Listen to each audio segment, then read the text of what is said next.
आज हम बात करेंगे सीटेट के प्रीवियस ईयर पेपर के बारे में। सबसे पहले हमारा चाइल्ड डेवलपमेंट एंड पेडागोजी आता है। तो इसमें हमारा पहला क्वेश्चन कह रहा है कि निम्नलिखित में से कौन सा क्षेत्र बाल विकास का है, यानी इनमें से कौन सा क्षेत्र है जो बाल विकास का है। इससे आंसर हो जाएगा ऑप्शन सी, अंतराविषयात्मक और गतिशील। ठीक है, ये क्षेत्र बाल विकास का है।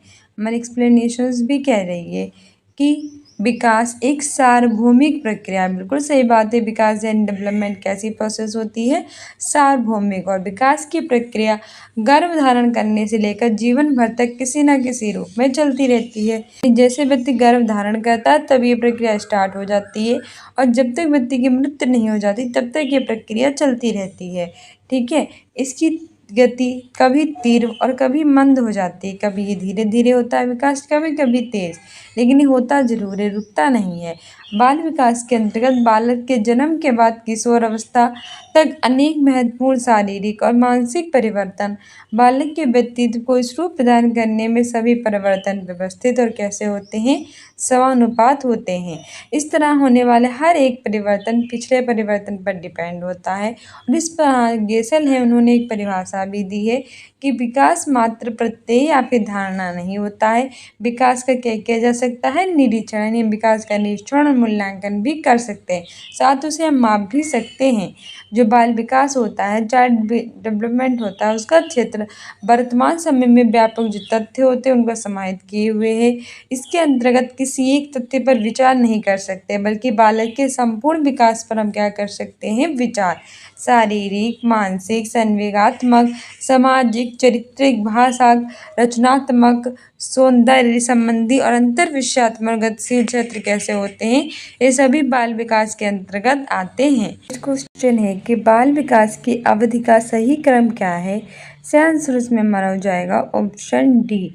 ठीक है, जो बाल अवस्था होती है उसका सही क्रम होता है गर्भावस्था, फिर होता है शिशु अवस्था, फिर आता है पूर्व बाल्यावस्था, फिर आता है मध्य बाल्यावस्था, फिर आता है किशोर अवस्था।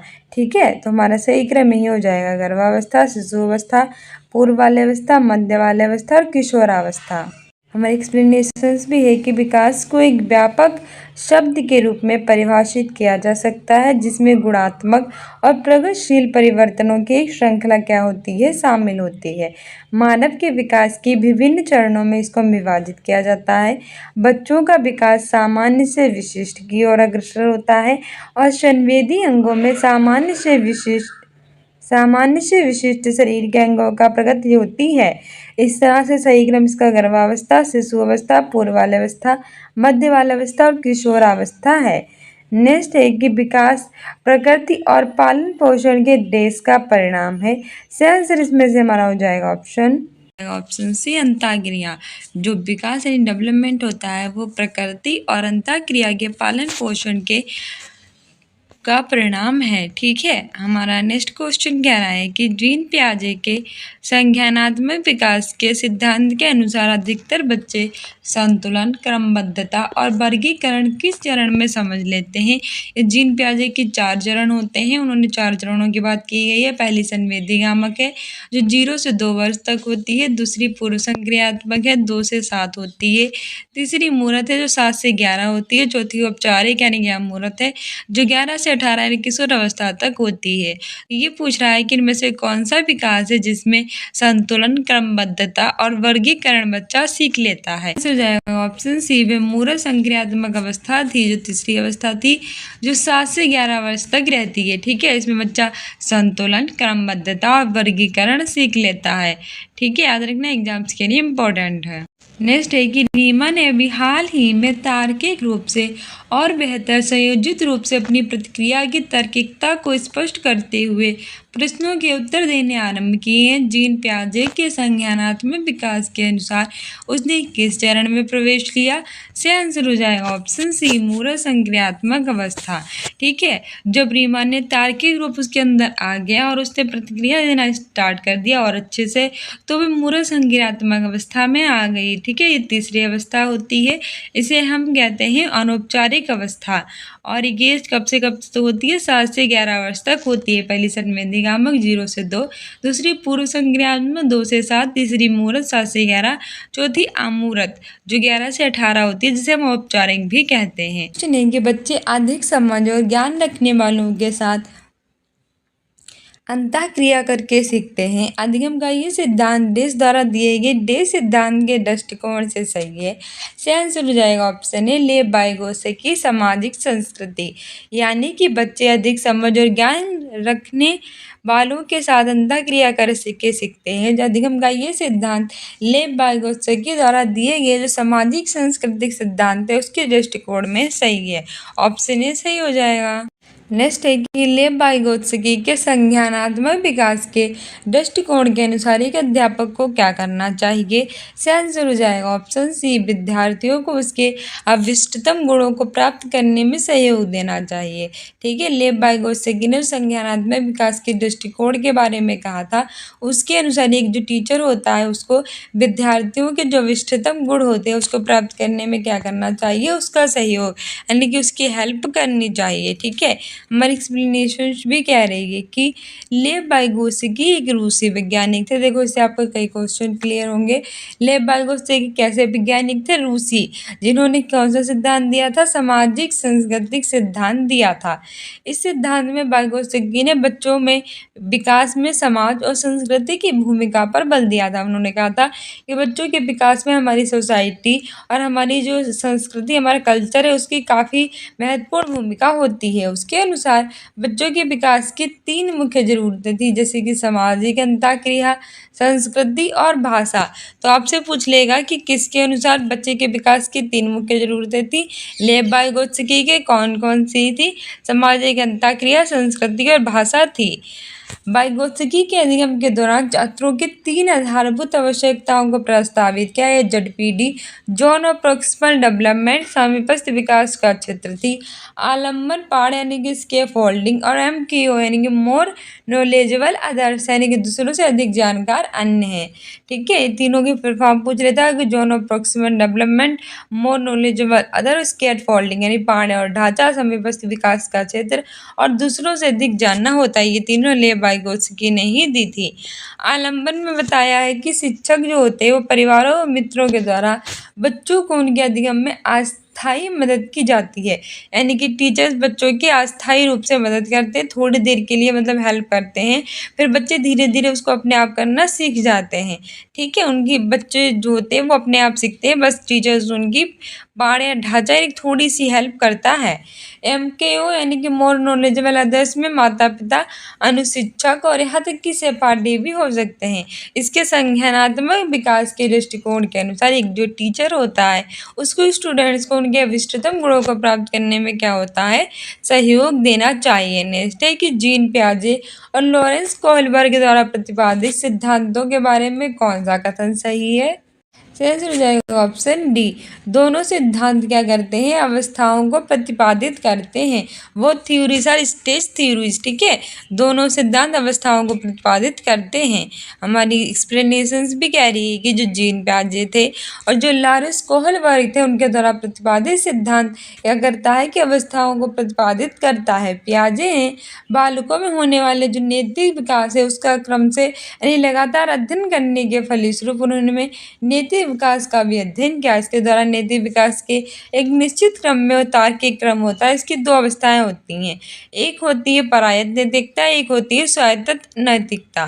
ठीक है, इस प्रकार कोहलबर्ग का नैतिक विकास का सिद्धांत हम इस बात पर केंद्र करता है कि नैतिकता और नैतिक तर्क कैसे विकसित होते हैं। इन्होंने 2 चरण दिए हैं और ये है नंबर 1 पूर्व परंपरागत स्तर। देखो इससे आपके क्वेश्चन पूछे जाते हैं, थोड़ा इसको देख लेना। ठीक है, इन्होंने स्तर को 2 चरणों में विभाजित किया है। एक होता है पूर्व परंपरागत नैतिकता 4 से 10 वर्ष तक। इसमें पहला चरण होता है आज्ञाकारिता और सजा, दूसरा होता है बाहरी उद्देश्य अभिविन्यास, ये 4 से 10 वर्ष तक होता है। दूसरा हमारा है पारंपरिक नैतिकता, इसमें होता है अच्छा लड़का अच्छी लड़की, सामाजिक व्यवस्था बनाए रखना, ये 10 से 13 होता है। थोड़ा बच्चा बड़ा हो जाएगा 10 से 13 में पहुंचेगा तो समाज में व्यवस्था बनाएगा। तीसरा होता है उत्तर परंपरागत नैतिकता, इसमें समाज अनुबंध और व्यक्तिगत अधिकार होते हैं। फिर सार्वभौमिक सिद्धांत होता है, यानी सब कुछ आ जाता है लास्ट में। ये 13 से 16 वर्ष तक होता है। तो उन्होंने कितनी अवस्थाएं दी हैं, 3 दी हैं, चरण कितने दिए हैं, 6 चरण दिए हैं, यानी कि प्रत्येक अवस्था को 2-2 चरणों में बाँटा। इस तरह से 6 चरण हो गए हैं। पहली अवस्था पूर्व परंपरागत, दूसरी परंपरागत, तीसरी उत्तर परंपरागत। पहली 4 से 10, दूसरी 10 से 13, तीसरी 13 से 16। पहला चरण है आज्ञाकारिता और सज्जा, दूसरा वाग उद्देश्य अभिविन्यास, तीसरा अच्छा लड़का अच्छी लड़की, चौथा सामाजिक व्यवस्था बनाना, पाँचवा सामाजिक अनुबंध, छठा सार्वभौमिक सिद्धांत। ये मोस्ट इंपॉर्टेंट स्लाइड है, याद रखना। नेक्स्ट क्वेश्चन कह रहा है कि एक ऐसी कक्षा जहां विद्यार्थियों को जोड़ीदार प्रदत्त कार्य, समूह कार्य और चर्चाओं में भाग लेने के लिए प्रोत्साहित किया जाता है, उन कक्षाओं की क्या विशेषता होती है। यानी ये कहना चाह रहा है कि एक ऐसी क्लासरूम जहां पे लोगों को एक दूसरे के साथ काम करना, समूह में कार्य करना, चर्चाओं में भाग लेना सिखाया जाता है, तो वह कैसा होता है, तो वो कोलैबोरेटिव लर्निंग यानी कि सहयोगात्मक अधिगम होता है। ऑप्शन बी सही हो जाएगा। ठीक है, तो इस तरह की कक्षाओं की कौन सी विशिष्टता होती है, सहयोगात्मक अधिगम, कोलैबोरेटिव लर्निंग। नेक्स्ट क्वेश्चन है कि दूसरों की मनोदशा, प्रेरणा और इच्छाओं की पहचान करना और समुचित रूप से उनके प्रति प्रतिक्रिया करना किस बुद्धिमत्ता की विशेषता है। से आंसर हो जाएगा ऑप्शन सी, अंतः व्यक्तित्व यानी कि इंट्रापर्सनल। ठीक है, दूसरों की जो मनोदशा, जो प्रेरणा, इच्छाएं होती हैं, उनको पहचानना और फिर उनको समुचित रूप से उनके प्रति जो प्रतिक्रिया होती है, रिस्पॉन्स होता है, वो जो होता है वो अंतः व्यक्तित्व यानी कि इंटरपर्सनल के अंतर्गत आता है। ठीक है, हमारे एक्सप्लेनेशंस भी कह रही है, जो हार्वर्ड गार्डनर थे वो कैसे मनोवैज्ञानिक थे, अमेरिकी। तो याद रखना, हार्वर्ड गार्डनर एक अमेरिकी मनोवैज्ञानिक थे। इन्होंने बहुबौद्धिकता यानी मल्टी इंटेलिजेंस की बात की है, मल्टीपल इंटेलिजेंस की बात की है, और उनकी पुस्तक है फ्रेम्स ऑफ माइंड। पूछ लेता है फ्रेम्स ऑफ माइंड किसकी पुस्तक है, बहु गार्डनर की। उन्होंने इसमें क्या बात की है, उन्होंने इसमें मल्टीपल इंटेलिजेंस यानी 8 प्रकार की बुद्धि की बात की है। ठीक है, उनकी 8 प्रकार की बुद्धि है, कई जगह आपको 9 मिल जाएगी, 9 मत कहना, 8 ही प्रकार की रखना, क्योंकि हमारे एनसीईआरटी में 8 ही प्रकार की मानी गई है। नेक्स्ट क्वेश्चन कह रहा है कि भाषा और विचार जो होते हैं, लैंग्वेज एंड थॉट, उनके बारे में कौन सा कथन सही है। से आंसर हो जाएगा ऑप्शन बी, ये एक दूसरे को प्रभावित करने के लिए असंख्य तरीकों से अंतःक्रिया होते हैं। ये हमारी लैंग्वेज और टाट के वालों में बिल्कुल सही है कि ये हमारे दूसरे से कैसे होते हैं, एक दूसरे को प्रभावित करने के लिए कई सारे तरीकों से अंतःक्रिया इनमें होती है। ये बिल्कुल सही है। आपका सीटेट में एग्जाम सिटी डिटेल्स आ चुकी है, ना देखे हो तो हमने वीडियो बना दिया, आप देख लीजिए कैसे आपको अपनी एग्जाम सिटी डिटेल देखनी है कि कहाँ आपका सेंटर गया है। ठीक है, एडमिट कार्ड भी जल्दी आ जाएगा, जैसे ही आएगा हम आपको बताएंगे। तो हम फटाफट इसका रिवीजन करा रहे हैं, हमारी सारी प्लेलिस्ट, शॉर्ट्स और हमारे कम्युनिटी पोस्ट में आंसर, ये सारी चीज़ें क्या कीजिए अपने एग्जाम में बेटर करने के लिए। नेक्स्ट है कि प्रवीण के माता पिता जानबूझकर घरेलू कार्यों के अप्रतिनिधित रूपों में संलग्न रहते हैं। जैसे कि पिता भोजन पकाने का कार्य करते हैं और माता घर के खराब हो गए इलेक्ट्रॉनिक उपकरणों की मरम्मत करती है। इस प्रकार के परिवेश से प्रवीण की क्या प्रवृत्ति होगी। वैसे तो आपने देखा होगा कि घर में जो माता होंगी वो पूरे दिन काम करती रहती हैं, घरेलू वाले, और पिता होते हैं अगर वो कोई इलेक्ट्रॉनिक उपकरण होता है उसकी मरम्मत का काम पिता को दिया जाता है, क्योंकि माता को ये सब नहीं आता, हमेशा मानते हैं। तो वैसा अगर माहौल रहेगा तो बच्चे कैसे सीखते हैं कि घर का काम है वो मम्मी करेंगी, बाहर का पापा करेंगे, जो बड़े बड़े काम है वो पापा करेंगे, छोटे मोटे मम्मी करेंगी। ठीक है, लेकिन ये धारणा है, ये बिल्कुल उल्टी धारणा है। पिता जानबूझ के घर के काम करते हैं और माता इलेक्ट्रॉनिक उपकरणों की मरम्मत करती हैं। तो ऐसी अवस्था में प्रवीण क्या सीखेगा। तो सही आंसर इसमें हमारा हो जाएगा option B, question gender stereotypes यानी जेंडर रूढ़िवाद धारणाओं पर प्रश्न करना। जो हमारे जेंडर से रिलेटेड हमारी धारणाएं बनी हुई हैं उस पर प्रश्न करता है कि अरे वाह, पापा तो घर का काम कर रहे हैं, मम्मी इलेक्ट्रॉनिक्स काम कर रही है, मतलब जरूरी नहीं है कि मम्मी घर का काम करें। तो मतलब जो प्रश्न होगा, जो पहले से ही धारणाएं बनी हैं उन पर प्रश्न उसका उठकर आएगा। ठीक है, नेक्स्ट क्वेश्चन कह रहा है कि कक्षा में विद्यार्थियों की विविधता को किस रूप में लेना चाहिए। से आंसर हो जाएगा ऑप्शन ए, के अधिगम के लिए एक सकारात्मक गुण के रूप में लेना चाहिए। जो हमारी क्लासरूम होती है उसमें जो विद्यार्थी यानी स्टूडेंट्स होते हैं उनमें विविधता जो होती है, आपने देखा होगा इतनी सारी विविधता होती है, उसको हम लेंगे किस रूप में, तो इसको हम एक अधिगम के लिए सकारात्मक रूप के गुण के रूप में लेंगे। कैसे, पॉजिटिव गुण के रूप में लेंगे। ठीक है, ऑप्शन ए सही हो जाएगा हमारा। नेक्स्ट क्वेश्चन कह रहा है कि राष्ट्रीय शिक्षा नीति 2020 के अनुसार प्रारंभिक स्तर पर आकलन के क्या स्वरूप होने चाहिए, जैसे रचनात्मक है, नियमित है, सूचनाओं के मात्र गहनशीलता पर केंद्रित है और शिक्षण अधिगम की उपयोगिता के अनुरूप है। तो इसमें से कौन सा होना चाहिए? इसका आंसर हो जाएगा ऑप्शन डी, ए, बी और डी होना चाहिए। इसमें ए यानी कि रचनात्मकता, बी यानी कि नियमित और डी यानी कि शिक्षण अधिगम की उपयोगिता के अनुरूप होना चाहिए। मेरी एक्सप्लेनेशन भी कह रही है, जरा देख लेते हैं, ये इंपॉर्टेंट है कि राष्ट्रीय शिक्षा नीति 2020 भारत की कैसी शिक्षा नीति है? बिल्कुल बात सही बात है, नई शिक्षा नीति है। न्यू एजुकेशन पॉलिसी 2020 है, जिसे भारत सरकार द्वारा 29 जुलाई 2020 को घोषित किया गया था। 29 जुलाई को सन 1986 में जारी हुई शिक्षा नीति के बाद भारत की शिक्षा नीति में 34 वर्षों के उपरांत ये पहला परिवर्तन था और ये नीति अंतरिक्ष वैज्ञानिक जो कस्तूरी रंगन की अध्यक्षता वाली समिति की रिपोर्ट पर आधारित है, जिसके अंतर्गत मानव संसाधन विकास मंत्रालय का नाम बदलकर शिक्षा मंत्रालय कर दिया गया है और शिक्षा के कई सारे उद्देश्य रखे गए हैं, जैसे रचनात्मकता, नियमित शिक्षा, अधिगम की उपयोगिता के अनुरूप अधिगम और विकास को अनुकूलित करना और कक्षा के अंदर और बाहर विद्यार्थियों को क्या करना, समर्थन देना। नेक्स्ट है कि विद्यार्थियों यानी शिक्षार्थियों में समालोचनात्मक चिंतन होता है, उसको सम्मानित करने के लिए क्या महत्वपूर्ण है यानी कि क्या जरूरी है? इसका आंसर इसमें से हमारा हो जाएगा ऑप्शन सी, विद्यार्थियों को ज्ञान सर्जन के क्या देना, प्रचुर अवसर देना। ठीक है, जो स्टूडेंट्स होते हैं उनके ज्ञान को सृजित करने के सही सारे अवसर देना। एक्सप्लेनेशंस भी है कि समालोचनात्मक चिंतन में चीज़ों को खुले दिमाग से देखना, अवलोकन करना और एक विचार या फिर अवधारणा को यथासंभव कई रूपों कोणों के रूप में जांचना होता है शामिल। इसे हम अपसारी चिंतन कहते हैं। उदाहरण के लिए बच्चों को समूह में आपस में चर्चा करने के लिए, इसके बाद बड़े बड़े समूह में साझा करने के लिए कहते हैं। ठीक है, ये बढ़ावा देता है। इसके कई सारे होते हैं, जिसे देख लेते हैं। पहला है कि विद्यार्थियों को ज्ञान के अवसर मिलते हैं। चिंतन और भावनाओं को खत्म करने के लिए वैज्ञानिक दृष्टिकोण होता है, उसका विकास होता है। बच्चों को प्रश्न पूछने के लिए प्रोत्साहित किया जाता है। उनकी समस्याएं और जिम्मेदारियां होती हैं, उन्हें सोचने पर मजबूर करती हैं और हल करने के लिए समस्याओं को और समाधान को सुनने के लिए क्या करता है, बच्चों को ये प्रेरित करता है। ठीक है, तो क्या करना चाहिए?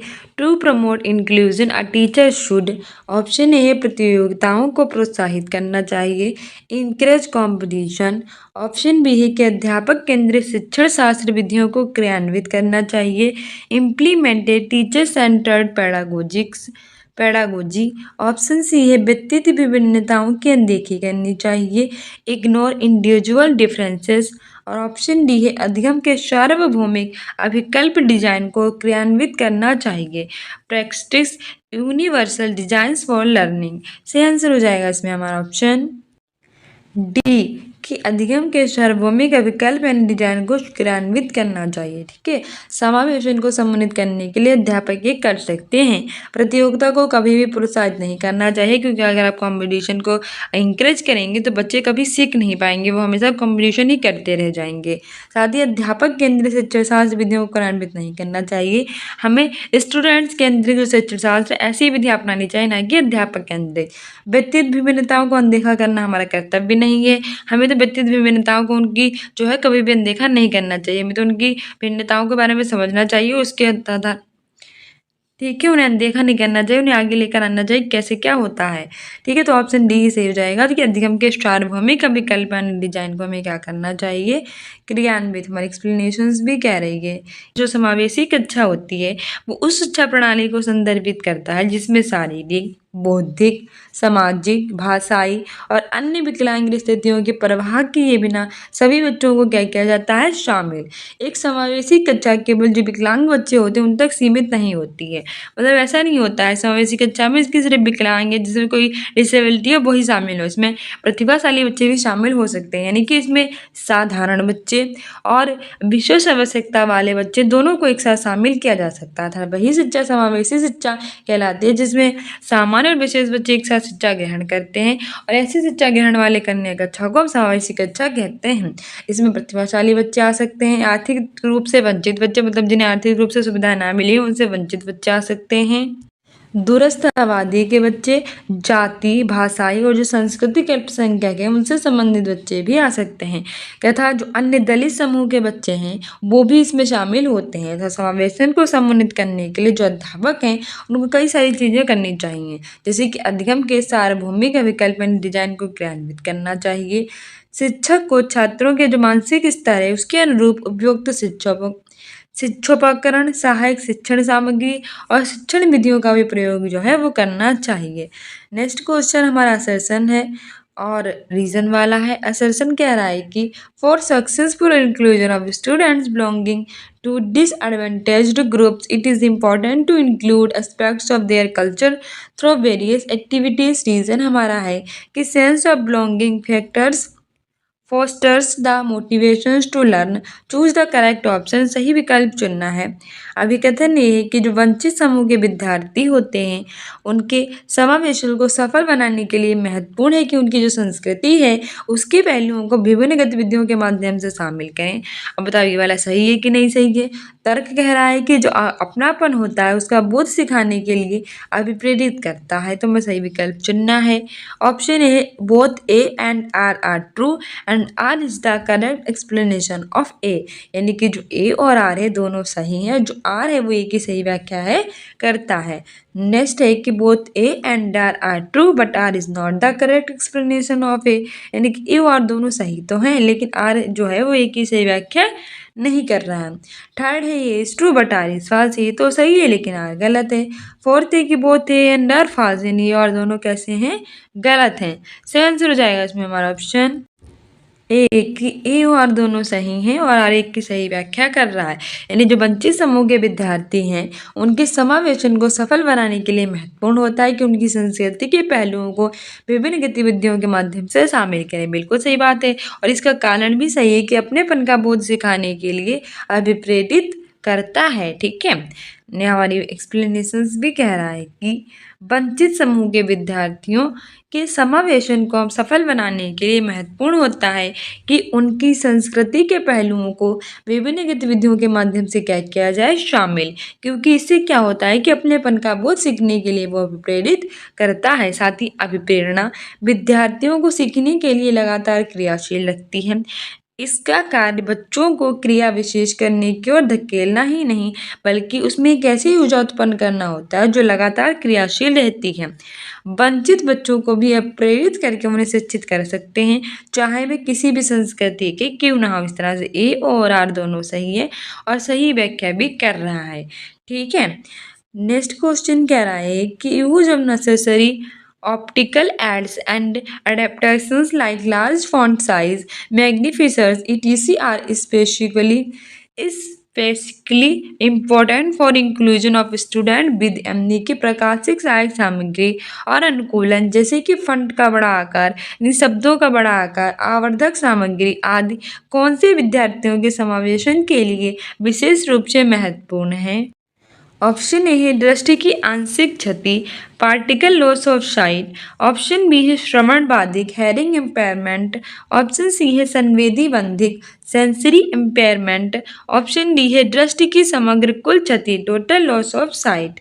सही आंसर हो जाएगा इसमें हमारा ऑप्शन ए दृष्टि की आंशिक क्षति यानी पार्टिकल लॉस ऑफ साइट। ठीक है, हमारा एक्सप्लेनेशंस भी कह रही है कि प्रकाशिक सहायक सामग्री और अनुकूलन, जैसे कि फंट का बड़ा आकार यानी शब्दों का बड़ा आकार, सामग्री आदि दृष्टि की आंशिक क्षति विद्यार्थियों के समावेशन के लिए विशेष रूप से कैसी होती है, महत्वपूर्ण, क्योंकि दृष्टि हानि दृष्टि की महत्वपूर्ण हानि के कारण उत्पन्न होने वाली स्थिति को संदर्भित करती है। इसमें आंशिक व पूर्ण दृष्टिबाधित वाले बच्चे जो होते हैं वो शामिल होते हैं, भले ही वे सुधारात्मक चश्मे का उपयोग करते हों। ठीक है, भले ही किसका प्रयोग करते हो, सुधारात्मक चश्मे का।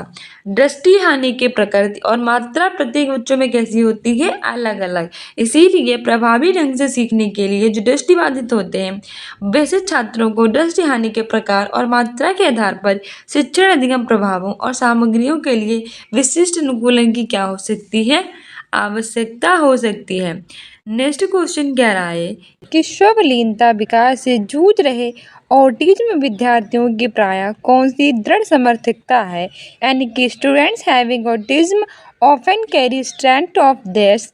ऑप्शन बी ये है कि विवरणों के प्रति सजगता, ध्यान देना, paying attention to detail. Option B अपनी भावनाओं की अभिव्यक्ति, expressing their emotions. Option C है प्रखर संप्रेषणात्मक कौशल, एडवांस्ड कम्युनिकेशन स्किल्स। और ऑप्शन डी है कि एक कार्य से दूसरे कार्य की ओर आसानी से जाना, easily switching from one task to another. सही आंसर हो जाएगा इसमें हमारा ऑप्शन ए कि विवरणों के प्रति सजगता यानी कि ध्यान देना। स्वलीनता विकास से जूझ रहे यानी ऑटिज्म विद्यार्थियों की प्रायः दृढ़ समझता होती है विवरणों के प्रति सजगता यानी कि ध्यान देना। हमारा एक्सप्लेनेशन भी कह रहा है कि ऑटिज्म यानी कि स्वलीनता विकार, जिसे हम आमतौर पर कहते हैं ऑटिज्म स्पेक्ट्रम डिसऑर्डर, इसके रूप में जानते हैं, ये एक न्यूरोलॉजिकल विकासात्मक विकलांगता होती है और ये एक जटिल स्थिति होती है। इसमें बच्चों के संचार कौशल, एकाग्रता की कमी को प्रभावित किया जाता है और उनके हितों को क्या किया जाता है, सीमित, और वे एक दोहरावदार व्यवहार को प्रदर्शित करते हैं या फिर वे अपने कार्यों और शब्दों को दोहराते रहते हैं। सब उनमें क्या होता है कि एक होता है जो ऑटिज्म स्पेक्ट्रम डिसऑर्डर होता है, इसमें जो जटिल चीज़ें होती है वो सही से उसको नहीं समझ पाता है, एकाग्रता की उनके अंदर कमी होती है और सिर्फ हितों तक ही वो सीमित रहते हैं। ठीक है, वे कार्यों और शब्दों को दोहराते रहते हैं और ये विकास संबंधी विकार के जो लक्षण हैं वो जन्म के कुछ महीनों बाद से दिखने स्टार्ट हो जाते हैं, जो 3 वर्ष की आयु तक हमें दिखाई देते हैं। हर ऑटिस्टिक बच्चा अद्वितीय होता है, ये जरूरी नहीं कि उनका बोलचाल अन्य ऑटिस्टिक बच्चों के समान होना चाहिए। ठीक है, जो स्वलीनता से बच्चे जूझ रहे होते हैं उन्हें विवरणों के प्रति कैसे रखनी चाहिए, सजगता, जिससे वे सामान्य लक्षण और व्यवहार को प्रदर्शित नहीं करते। कुछ बच्चों को केवल कुछ होते हैं जिन्हें बोलने में कठिनाई होती है, जबकि कुछ को चलने में और कुछ को लिखने में, यानी कि जितने भी बच्चे होते हैं उनमें सेम नहीं होते हैं, सब में अलग अलग डिसऑर्डर आपको दिखाई देंगे। किसी को बोलने में होगा, किसी को लिखने में होगा, किसी को चलने में होगा। ठीक है, नेक्स्ट क्वेश्चन कह रहा है कि कक्षा में जब भी सवाल प्रस्तुत किया जाता है राखी उस सवाल के लिए अनेक नवाचारी समाधान प्रस्तुत करती है। ये राखी के किस पक्ष की ओर संकेत करता है? Whenever presented with a problem, rakhi comes up with multiple novel solutions for that problem. This indicates that Rakhi, option A है कि विशेष प्रतिभा वाली विद्यार्थी है, is a student with giftedness. Option B है कि औसत समझ वाली विद्यार्थी है, has average understanding. Option C है कि अवधारणात्मक स्पष्टता की उसके अंदर कमी है, इज फेसिंग लैक और कॉन्सेप्चुअल क्लैरिटी। ऑप्शन डी है कि अच्छे रूप से विश्वस्त है, इज ओवर कॉन्फिडेंट। सही आंसर हो जाएगा इसमें हमारा ऑप्शन ए कि वो विशेष प्रतिभा वाली विद्यार्थी है। मतलब जब भी कक्षा में कोई भी सवाल जो है वो प्रस्तुत करते हैं तो राखी क्या होती है, उस सवाल को अच्छे से मतलब सबसे आगे उसका समाधान सबसे पहले प्रस्तुत करती है। तो जो बच्चे होते हैं विशेष प्रतिभा वाले वो ही ऐसा कर सकते हैं। ठीक है, तो विशेष प्रतिभा वाली ये राखी इसलिए हर काम में आगे बढ़ चढ़कर हिस्सा लेती है वो। एक्सप्लेनेशन भी कह रहे हैं कि कक्षा में जब भी सवाल प्रस्तुत किए जाते हैं तब राखी उस सवाल के लिए अनेक नवाचारी समाधान प्रस्तुत करती है। मतलब एक प्रॉब्लम के वो कई सारे सॉल्यूशन लेकर आ जाती है। ये राखी की जो विशेष प्रतिभा वाले विद्यार्थी पक्ष है उसकी ओर क्या करता है, संकेत। प्रतिभाशाली बालक या बालिका सामान्य बालक बालिकाओं से श्रेष्ठ होते हैं। मतलब नॉर्मल सी बात है कि जो प्रतिभाशाली बालक बालिकाएं होंगे वो नॉर्मल बालकों से डिफरेंट होंगे। ठीक है, ये बुद्धि लब्धि 120 से ऊपर की होती है। ये बालक एक साधारण बालक से अधिक योग्य होते हैं।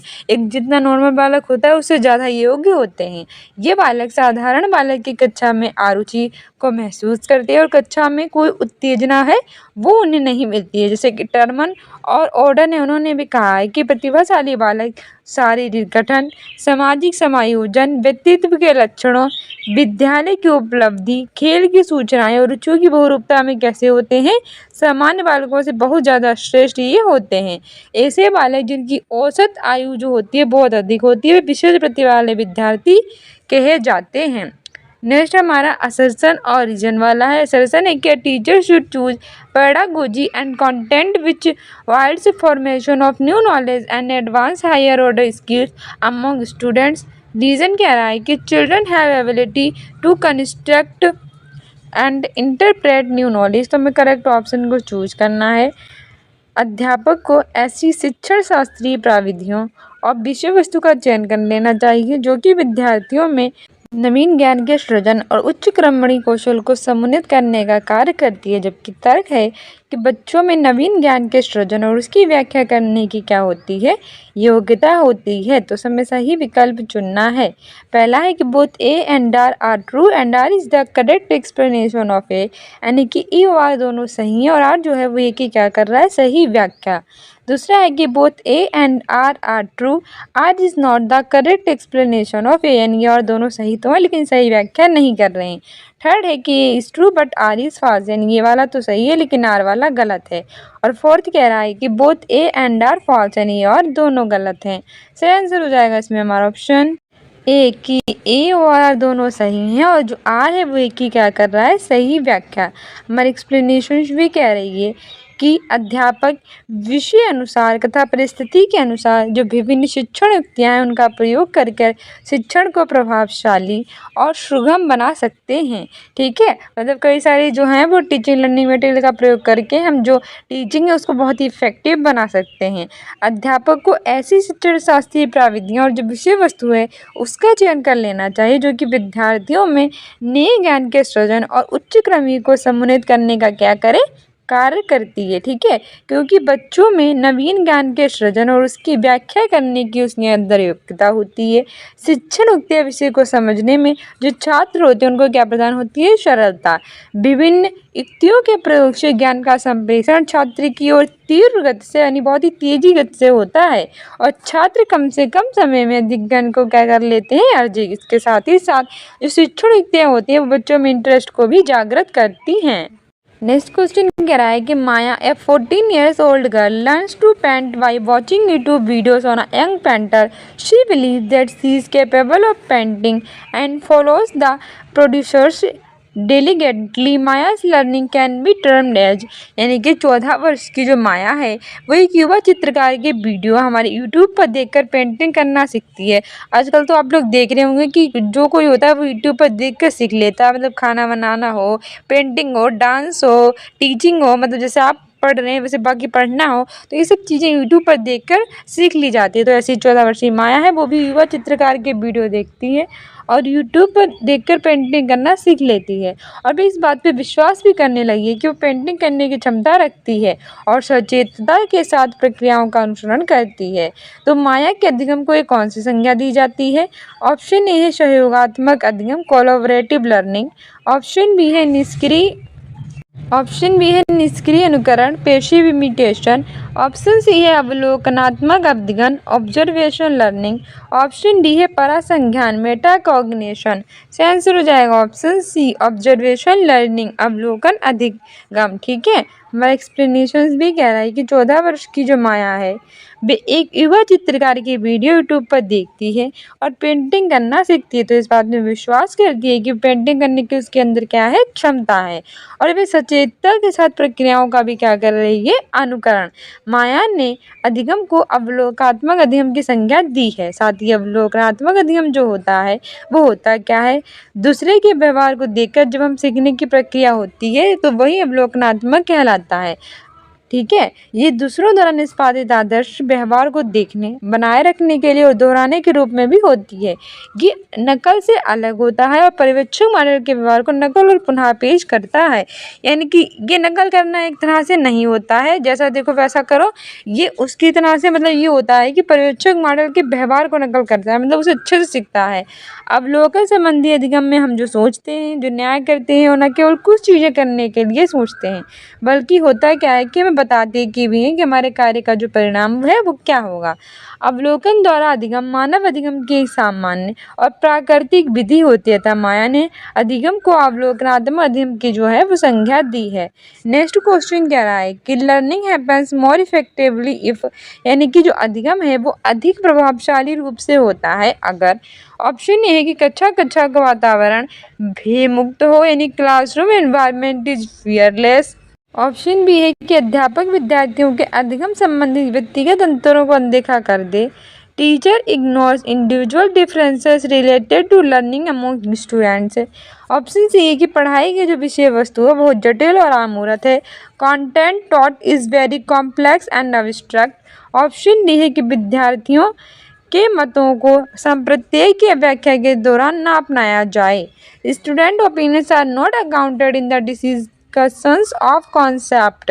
सही आंसर हो जाएगा इसमें हमारा ऑप्शन ए कि कक्षा कक्ष का वातावरण अगर भय मुक्त होता है यानी भय से अलग होता है तो अधिगम बहुत ज़्यादा प्रभावशाली रूप से होता है। ठीक है, ऑप्शन ए सही हो जाएगा। हमारे एक्सप्लेनेशन भी कह रही है कि जो अधिगम यानी कि लर्निंग होती है उसका माहौल छात्र की सफलता में महत्वपूर्ण भूमिका को निभाता है। साथ ही बैठने, प्रकाश, शोर और यहाँ तक कि रंग सहित कई कारक जो होते हैं वो अधिगम की क्षमता को भी इफेक्ट करते हैं। सकारात्मक सीखने के माहौल में अध्ययन करने वाले छात्रों को अधिक प्रेरित, व्यस्त और उच्च सामग्री सीखने की क्षमता वालों को क्या करता है, दिखाया जाता है। दूसरी ओर खराब वातावरण में सीखने वाले छात्र जो असुविधाजनक शोर से या ध्यान भटकने वाले होते हैं उनके लिए जानकारी को अवशोषित करने और लगे रहने में कई अधिक कठिनाई जो है वो होती है। इस प्रकार अधिगम अधिक प्रभावशाली तब होगा जब कक्षा कक्ष का वातावरण कैसे होगा, भय मुक्त और स्वतंत्र होगा था। पढ़ाई की विषय वस्तु कैसी हो जाएगी, सरल और मूर्त होनी चाहिए। नेक्स्ट कह रहा है कि which of the following should be promoted among students, यानी विद्यालय में कैसे विद्यार्थियों में समुन्नत करना चाहिए। ऑप्शन ए है कंठस्थीकरण, रटने की प्रवृत्ति, रोड मेमोराइजेशन। ऑप्शन बी है समालोचनात्मक चिंतन, क्रिटिकल थिंकिंग। ऑप्शन सी है कार्यात्मक जड़ता, फंक्शनल फिटनेस। ऑप्शन डी है अभिसारी चिंतन, कॉन्वर्जेंट थिंकिंग। सही आंसर हो जाएगा इसमें हमारा ऑप्शन बी क्रिटिकल थिंकिंग यानी समालोचनात्मक चिंतन। निम्न में से किसे तो समालोचनात्मक चिंतन में विद्यार्थियों में क्या होना चाहिए, समुन्नत करना चाहिए। हमारी एक्सप्लेनेशन भी कह रही है कि समालोचनात्मक चिंतन को विद्यार्थियों में समुन्नत करना चाहिए और आलोचनात्मक चिंतन का शाब्दिक अर्थ होता है किसी विषय वस्तु पर आलोचना के साथ क्या करना, चिंतन करना। अर्थात किसी विषय वस्तु का अर्थ, अवधारणा, पक्ष, विपक्ष, उसकी गुण, अवगुण इत्यादि सभी पक्षों पर विचार करना ही जो होता है वो आलोचनात्मक चिंतन का अर्थ होता है। अवलोचनात्मक चिंतन अथवा समालोचनात्मक चिंतन को हम अपसारी चिंतन भी कहते हैं। जो आलोचनात्मक और समालोचनात्मक चिंतन होती है उसको हम क्या कहते हैं, अपसारी चिंतन कहते हैं। और समालोचना चिंतन की कई सारी विशेषताएं हैं, जैसे कि यह चिंतन निष्पक्षता प्रदर्शित करता है, अर्थात ये गुण और दोष का क्या करता है, निष्पक्ष मूल्यांकन करता है। साथ ही जो आलोचनात्मक चिंतन है इसमें वैज्ञानिक प्रकृति के ये होते हैं, इसमें कारण, कार्य और संबंध का क्या होता है, विशेष महत्व। साथ ही ये वस्तुनिष्ठता और विषयनिष्ठता में समझ को क्या करते हैं, प्रोत्साहित। आलोचनात्मक चिंतन जो होता है वो समाज को पूर्वग्रह मुक्त बनाने में भी क्या करता है, भागीदारी निभाता है। नेक्स्ट क्वेश्चन कह रहा है कि problem solving procedure in which a prescribed step by step method should be followed is an, यानी कि वह कौन सी समस्या समाधान की प्रक्रिया है इसमें से जिसमें निर्धारित चरण दर चरण विधि का क्या करता है, अनुसरण। ऑप्शन ए है एनालॉजी, अनुरूपी सोच। ऑप्शन बी है हेरिस्टिक यानी कि अनुमानना। ऑप्शन सी है प्रत्यय त्रुटि यानी कि trial and error. Option D है एल्गोरिदम यानी कि कलन विधि। सेंस हो जाएगा ऑप्शन डी कलन विधि यानी एल्गोरिदम।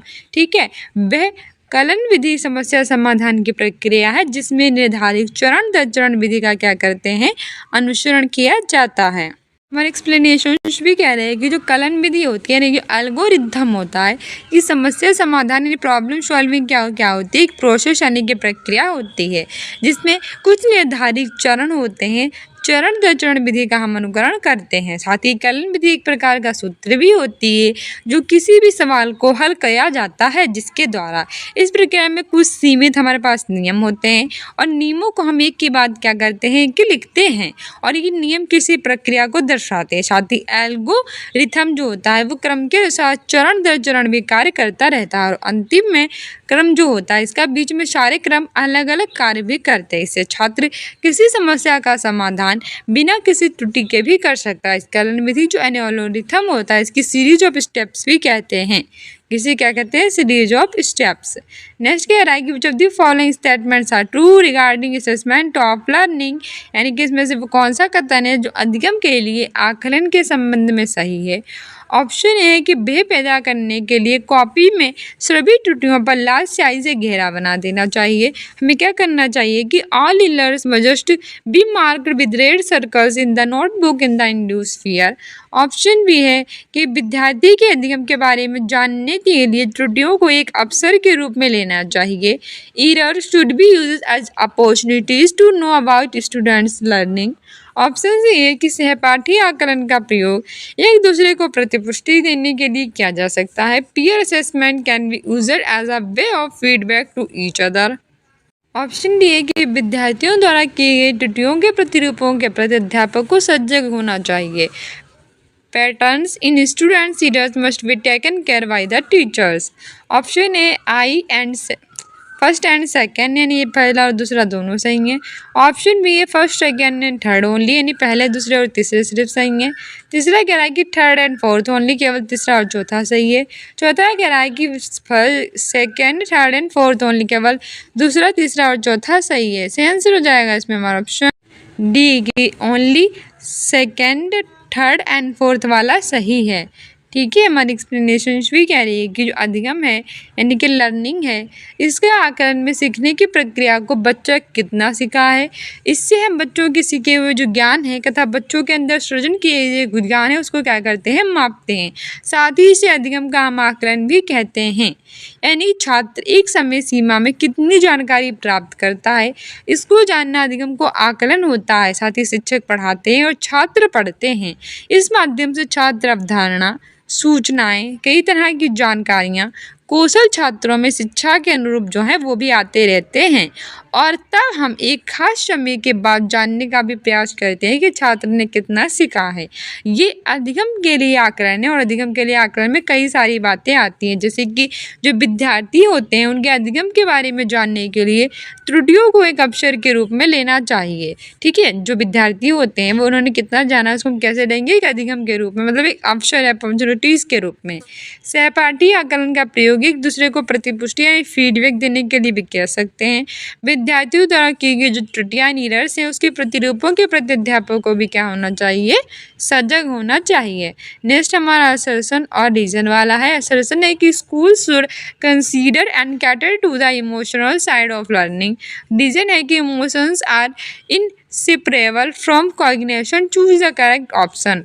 यानी कि विद्यालयों को सीखने की प्रक्रिया में भावनात्मक पहलू को ध्यान में रखना और पोषित करना चाहिए। और तर्क है कि भावनाएं कैसी होती हैं, संज्ञान से पृथक यानी कि अलग नहीं है। ऑप्शन ए है कि both A and R true and R is the correct explanation of A, यानी कि और दोनों सही तो है और ए की सही व्याख्या करता है। ऑप्शन बी है both A and R true but R is not the correct explanation of A, यानी कि और दोनों सही तो है लेकिन सही व्याख्या नहीं कर रहा है। तीसरा है कि is true but R is false, A तो सही है लेकिन आर गलत है। चौथा कह रहा है कि both A and R false, यानी और दोनों गलत हैं। आंसर हो जाएगा ऑप्शन ए कि और दोनों सही हैं और सही व्याख्या करते हैं। हमारे एक्सप्लेनेशन भी कह रही है कि उपयुक्त अभिकथन ए तथा तर्क दोनों सही हैं तथा आर एक की सही क्या कर रहा है, व्याख्या। विद्यालयों को सीखने की प्रक्रिया में जो भावनात्मक पहलू है उसको ध्यान में रखना और पोषित करना चाहिए, क्योंकि भावनाएं जो होती हैं वो संज्ञान से अलग नहीं होती हैं। ठीक है, भावनाओं को संज्ञान से अलग नहीं किया जा सकता। भावनाएं एक उत्तेजना के लिए एक सन्निहित प्रतिक्रिया होती है और सकारात्मक में नकारात्मकता की निरंतरता के साथ अनुभव जो है वो की जाती हैं। सीखने के माहौल में भावनाएं सीखने और सिखाने के समर्थन या कम करने के शक्तिशाली और श्रमद्ध भूमिका को भी निभा सकती हैं। भावनाएं जो होती हैं वो स्वाभाविक रूप से ध्यान, स्मृति, कार्यकारी कार्य, निर्णय लेने, महत्वपूर्ण सोच, समस्या समाधान और विनिमय जैसे संज्ञानात्मक कौशल से कैसी होती हैं, जुड़ी और प्रभावित भी करती हैं, जो सभी सीखने में महत्वपूर्ण क्या निभाती हैं, भूमिका निभाती हैं। Following factors lead to intrinsic motivation to learn, यानी कि निम्नलिखित में से कौन सा कारक अधिगम एक आंतरिक प्रेरणा को संचालित करता है, अग्रता प्रदान करता है। ऑप्शन ए रिवॉर्ड्स पुरस्कार, ऑप्शन बी है पनिशमेंट दंड, ऑप्शन सी इंटरेस्ट रुचि, ऑप्शन डी है प्राइज प्रशंसा। सही आंसर हो जाएगा हमारा ऑप्शन सी इंटरेस्ट, यानी कि रुचि, ठीक है। अधिगम यानी कि लर्नर में जो आंतरिक प्रेरणा प्रदान करता है वो इंटरेस्ट ही प्रदान करता है। अगर हमें किसी चीज़ में इंटरेस्ट नहीं होगा तो हम उस काम को नहीं करेंगे। जबकि जो पुरस्कार होते हैं, दंड होता है, प्रशंसा होती हैं, आपने देखा होगा तो बाहर रूप से मिलती है, यानी पुरस्कार बाहर से मिलता है, पनिशमेंट दंड भी बाहर से दिया जाता है, प्रशंसा बाहर से की जाती है, लेकिन इंटरेस्ट तो अंदर से होता है। और आंतरिक प्रेरणा पूछा है तो रुचि होगी, बाहरी प्रेरणा में बाकी ऑप्शन हमारे आ जाएंगे। हमारी एक्सप्लेनेशन भी कह रही है कि रुचि यानी कि इंटरेस्ट जो होता है ये कारक अधिगम के लिए आंतरिक प्रेरणा का संचालित करता है। आंतरिक प्रेरणा का अर्थ होता है कि अपने लक्ष्य को पूरा करने के लिए प्रेरणा स्वयं आपके कैसे हो, भीतर से आती हो, ठीक है। यह आपके अपने मूल्य और लक्ष्यों से निर्धारित होती है। और अधिगम का मार्गदर्शन करने में इंटरेस्ट भी एक प्रमुख कारक होता है। किसी विशेष क्षेत्र में जितना अधिक इंटरेस्ट होगा उतना ही उस क्षेत्र में सीखने के लिए उसको कैसा होगा, मोटिवेट होगा, ठीक है, प्रेरित होगा। व्यक्तियों की रुचि के स्वरूप को जानना बहुत ही ज़्यादा हमारे लिए इम्पोर्टेंट होता है। और उन्हें जानने, उन्हें सीखने की प्रकृति को समझने का क्या होता है, एक समृद्ध स्रोत होता है। नेक्स्ट कह रहा है कि which of the following is environmental factors and not a personal factor influencing learning, यानी कि निम्नलिखित में से कौन से अधिगम को प्रभावित करने वाले परिवेशीय कारक हैं और व्यक्तिगत कारक नहीं हैं। ऑप्शन ए है समझ का स्तर, level of understanding. Option B है भावात्मक लब्धि, इमोशनल कंटेंट्स। ऑप्शन सी है शिक्षण अधिगम सामग्री, teaching learning material. Option D है इंट्रेनिक मोटिवेशन टू लर्न। सही आंसर हो जाएगा option C, teaching learning material. यानी कि जो टीचिंग लर्निंग मटेरियल शिक्षण अधिगम की सामग्री होती है, ये अधिगम को प्रभावित करने वाले परिवेशी कारक हैं और व्यक्तिगत कारक नहीं है, ठीक है। मैं एक्सप्लेनेशन भी कह रहा है कि शिक्षण अधिगम सामग्री अधिगम को इफेक्ट करने वाले व्यक्तिगत कारक के अंतर्गत नहीं आती हैं। ये एक परिवेशी कारक होते हैं। वे सामग्री जो शिक्षा को सरल, सुगम, आकर्षक, रुचिकर, हृदयग्राही और बोधगम्य बनाती है तथा शिक्षण में मददगार सामग्री जो होती है वो कैसी सामग्री कहलाती है, अधिगम सामग्री। ये कक्षा के वातावरण के अलावा बच्चे के परिवेश के साथ सह संबंधित होती है। अधिगम सामग्री जो होती है वह अधिगम को प्रभावित करने वाले जो व्यक्तिगत कारक हैं उसके अंतर्गत नहीं आती है। ये एक परिवेशी कारक होती है। वह सामग्री जो शिक्षा को सरल, सुगम, आकर्षक और रुचिकर, हृदयग्राही तथा बोधगम्य है बनाती है तथा शिक्षण में मददगार सामग्री जो है वो अधिगम सामग्री है कहलाती है। एक अच्छा के वातावरण जो होता है उसके अलावा बच्चों के परिवेश के साथ कैसी होती है, सह संबंधित। शिक्षण अधिगम सहायक सामग्री सोच और खोज की प्रवृत्ति को प्रोत्साहित करती है। ये शिक्षण के उन साधनों से संबंधित होती है जिनके प्रयोग से छात्रों की ज्ञानेंद्रियाँ कैसी हो जाएंगी, सक्रिय हो जाती हैं। नेक्स्ट क्वेश्चन क्या है कि which of the following is likely to become a barrier for learning, यानी निम्नलिखित में से कौन सा अधिगम के लिए बाधक बन सकता है। ऑप्शन ए है लचीली पाठ्यचर्या, फ्लेक्सिबल करिकुलम। ऑप्शन बी है अधिगम के लिए बहुसंवेदी उपागम, multiple sensory approach of learning. Option C है विद्यार्थियों का एक समान योग्यता के आधार पर समूहीकरण, same ability grouping of student. Option D है अध्यापक द्वारा रचनावादी शिक्षण शास्त्रीय प्रविधियों का प्रयोग, कॉन्स्ट्रक्टिविस्ट पेडागोजी बाय टीचर। सही आंसर हो जाएगा इसमें हमारा ऑप्शन सी कि विद्यार्थियों का एक समान योग्यता के आधार पर जो समूहीकरण है वो बाधक बन सकता है, ठीक है। इसने हमसे बाधक पूछा है। अधिगम के लिए लचीली पाठ्यचर्या होनी चाहिए, अधिगम के लिए बहुसंवेदी उपागम होने चाहिए और अध्यापक द्वारा रचनावादी शिक्षण शास्त्रीय प्रविधियों का भी प्रयोग करना चाहिए। लेकिन जो आधार पर जो हम समूहीकरण कर देंगे तो ये बाधा उत्पन्न करेगा, यानी कि ये बाधक है। हमारी एक्सप्लेनेशन भी कह रही है कि जो अधिगम है वो कैसी प्रक्रिया है, एक व्यापक प्रक्रिया है, ठीक है, जो कि अभ्यास और अनुभव के परिणाम स्वरूप व्यवहार, ज्ञान और कौशल में परिवर्तन को संदर्भित करती है। साथ ही व्यवहार में जो परिवर्तन होते हैं वो अधिगम का उपयुक्त उद्देश्य होते हैं, क्योंकि अधिगम एक व्यक्ति के व्यवहार और व्यक्तित्व को भी संशोधित करने का वर्क करती है। ये एक व्यक्ति के पूरे जीवन काल के अनुभवों को भी शामिल करती है। जेफी गलफोर्ड ने भी कहा है कि व्यवहार के कारण व्यवहार में होने वाला परिवर्तन ही अधिगम है, यानी कि हमारे व्यवहार के कारण जो हमारे व्यवहार में परिवर्तन कहलाता होता है, वहीं अधिगम यानी कि लर्निंग कहलाता है। इसमें कई सारी बाधाएं होती हैं, जैसे कि विद्यार्थियों का एवं योग्यता के आधार पर समूहीकरण करेंगे, शिक्षार्थी का शारीरिक भावनात्मक स्वास्थ्य, शिक्षण की रणनीतियाँ, विद्यार्थी के मानसिक स्वास्थ्य और कैंसर स्तर, अभिप्रेरणा स्तर। ठीक, सॉरी स्टूडेंट्स, ये था हमारा प्रीवियस ईयर का पेपर। मिलते हैं नेक्स्ट वीडियो में। स्टूडेंट्स, इन अकेडमी को आप इंस्टाग्राम और फेसबुक पे फॉलो कर सकते हैं। अपने एग्जाम में बेटर करने के लिए कम्युनिटी पोस्ट में आंसर दे सकते हैं और आप सारी प्लेलिस्ट भी देख सकते हैं। सुबह 10 बजे हम करंट अफेयर कराते हैं, एग्जाम में बेटर करने के आप उसे भी देख सकते हैं। मिलते हैं नेक्स्ट वीडियो में। Don't forget to subscribe this channel. Thank you, keep loving, keep watching, keep sharing.